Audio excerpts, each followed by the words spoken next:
అమ్మవారు సంబరపడకుండా సంతోషపడకుండా ఏనాడు ఏడంతాల భావనము పోదామంటే నా భర్త ఇంకా వస్తలేకపోయినని అటువంటి గుణవంతురాలు కూడా ఉన్నది ఏది అయ్యా మళ్ళా నా భర్త లేడు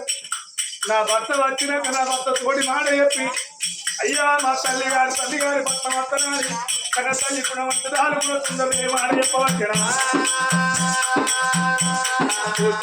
చేసుకున్న భర్త బుద్ధగాడైనా మల్లన్నా నా భర్త వచ్చి